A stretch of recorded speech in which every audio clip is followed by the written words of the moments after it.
Thank you for watching Murder, Monsters, and Mysteries. Today, we take a look back in the past at what really happened in the Roswell UFO incident.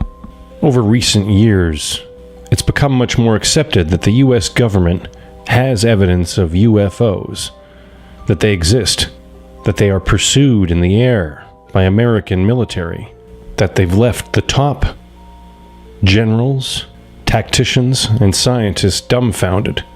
It's become more socially acceptable to believe in the existence of these craft and their possible inhabitants. Let's go back to almost the beginning.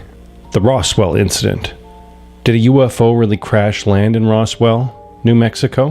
What are the facts behind ufology's most famous case?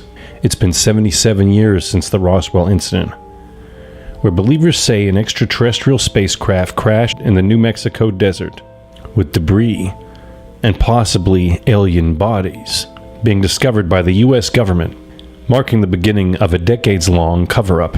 What really happened at Roswell? And why does this mystery still attract such interest and controversy decades later? I think people are still interested in this subject because the frequency of events has not gone down. The Roswell incident began on the 24th of June, 1947, when pilot Kenneth Arnold was flying over the Cascade Mountains of Washington State in the US, helping to search for a crashed military aircraft. He saw 9 crescent-shaped objects flying in formation at a height of around 3 kilometers, 10,000 feet, and an estimated speed of approximately 1,900 kilometers an hour, which was impossible at the time. Arnold described the jerky movement of the objects as being like a saucer if you skipped it over water. The media got hold of the story, coined the phrase flying saucer, and a modern mystery was born. This wasn't the first sighting of what we now call a UFO, but it was the first to capture the public's imagination, making news headlines around the world. More reports received suggesting these sightings were commonplace, but had previously gone unreported. As this summer of saucers progressed, media coverage intensified to a point near hysteria, until matters came to a head and it seemed the mystery might be resolved. July 7th, a local rancher named Mac Brazel contacted the sheriff in Roswell to say he discovered strange debris spread over the ranch. He'd found it days earlier, but hadn't thought much of it until the stories about flying saucers emerged. Thinking there might be a connection and guessing something might have crashed during a recent storm, he alerted the authorities. He brought some samples of the debris, and when the sheriff contacted the nearby Army Air Base, Intelligence Officer Jesse Marcel went to the crash site with Brazel and discovered more debris. The military base's public information officer, Walter Hott, worked with a local journalist to release a newswire report about the event.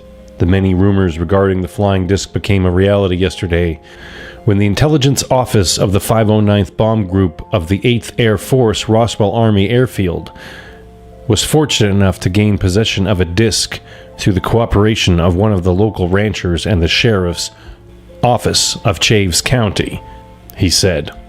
The flying object landed on a ranch near Roswell sometime last week. Not having phone facilities, the rancher stored the disc until such time as he was able to contact the sheriff's office, who in turn notified Major Jesse Marcel of the 509th Bomb Group Intelligence Office. He continued, "Action was immediately taken and the disc was picked up at the rancher's home. It was inspected at the Roswell Army Airfield and subsequently loaned by Major Marcel to higher headquarters." This news sent shockwaves around the world. But it's the iconic front-page headline of the local Roswell Daily Record that's best known. RAAF captures flying saucer on ranch in Roswell region. In a very bizarre turn of events, within 24 hours there was a stunning development. In a complete reversal of their position regarding the Roswell debris discovery, the US military said it made a mistake, and that the flying saucer was a crashed weather balloon. The Roswell Daily Record printed a follow-up story that read, "General Ramey empties Roswell saucer." General Roger Ramey being the commander of the 8th Air Force, to whose Fort Worth's headquarters the debris had been flown. A series of photos were published showing Ramey Marcel and other military personnel holding some of the debris. Sure enough, it looked pretty uninspiring and was entirely consistent with the tinfoil mentioned by the military in their explanation. Evil one, deliver me. From the evil one, deliver me. At the hour of my death, At the hour of my death, call me and bid me to come to thee. call me and bid me to come to thee.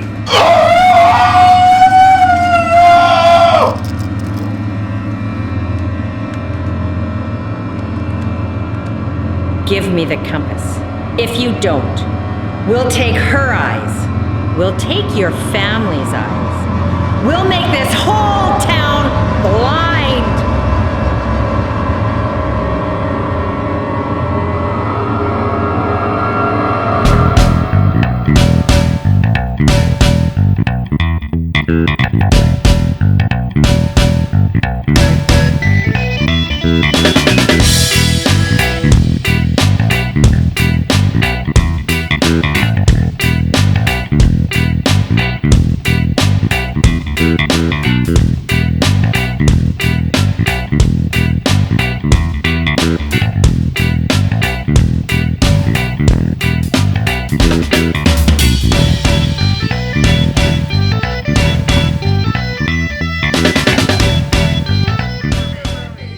From the evil one, deliver me.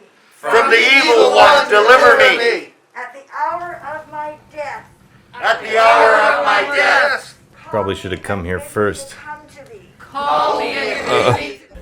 Nowadays, with the 24/7 news cycle, internet, social media, and an activist community of UFO researchers, such a claim, followed by such an about turn, would no doubt cause controversy and conspiracy theories on a massive scale. This is especially true given that the 509th Bomb Group was the only atomic bomb-capable squadron anywhere in the world at the time. It's extremely hard to imagine that these elite personnel, many of whom were familiar with weather balloons, being fooled in this way.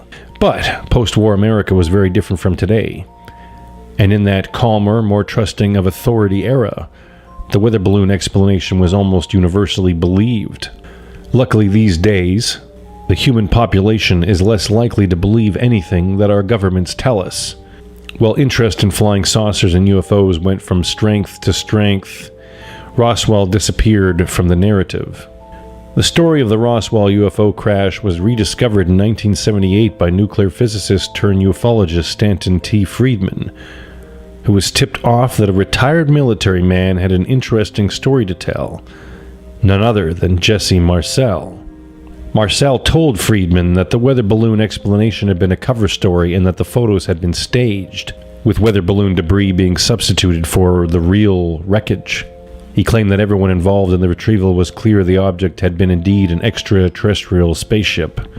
Over the next few years, researchers dug deeper into the mystery, tracking down many of the key players, locating additional witnesses and trying to piece together what actually happened. A number of retired military personnel who'd been based at Roswell corroborated some of the elements of the crash spacecraft narrative and added their own details.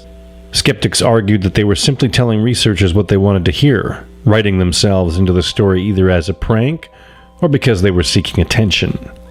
Either way, books were written, documentaries, drama series, and a movie were made, and the idea of a UFO crash became so embedded in pulp culture that even if people had no particular interest or belief in UFOs, there was a good chance they'd heard of Roswell. By now, fact and fiction were getting blurred, and the narrative was incorporating other UFO conspiracies. It was claimed, for example, that the wreckage had been taken to Area 51, where attempts were made to reverse engineer the alien craft. Such storylines would subsequently turn up in plots in movies like Independence Day and TV shows like The X-Files. In 1995, a video emerged reporting to show an alien autopsy, which was implied it was connected to Roswell. The film turned out to be fake, but it generated international news.